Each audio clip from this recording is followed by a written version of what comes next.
Partiamo dalla fine. Napoli 4, Udinese 1. Nessuno pensava, magari nella mente, di portare a casa i 3 punti contro i campioni d'Italia, ma almeno il pareggio sì, contro un Napoli dallo spogliatoio che è una via di mezzo tra la Solfatara di Pozzuoli e Campi Flegrei. Invece ancora una volta dobbiamo assistere all'ennesima prestazione opaca da parte delle zebrette. Un primo tempo chiuso in difesa, con il pallino del gioco in mano dell'avversario che in lungo e in largo cerca in tutti i modi la via del gol. Nel frattempo la luna splende sopra il Maradona e quando questa spunta a mare chiaro si sa come va a finire.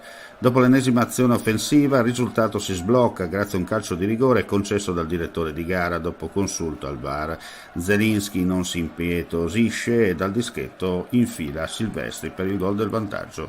L'Udinese non reagisce, anzi subisce ancora e Osimè poco prima dell'intervallo infila per la seconda volta.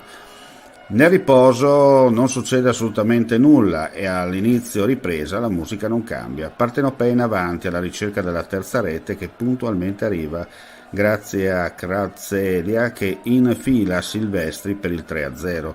Sussulto d'orgoglio grazie al solito Samardic che segna il gol della bandiera.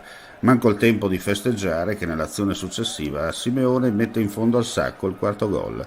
Poi da qui al triplice fischio finale la partita si trasforma in una sorta di allenamento defaticante. Senza tanti giri di parole, questa squadra ha bisogno di una scossa e imputare tutte le colpe al mister è troppo facile come alibi, visto che il parco giocatori latita, non eccelle in eccellenze per disputare in tranquillità un campionato di Serie A. Un vecchio detto friulano recita: Puc si spint, Puc si giolt. Ma questa squadra non ha né capo né coda. La panchina di Sottil ora inizia a scottare, il fantasma di Giampaolo aleggia sul centro sportivo Bruseschi. Per il tecnico in carica domenica ci sarà l'ultima chiamata contro il Genoa allo Stadio Friuli ore 15.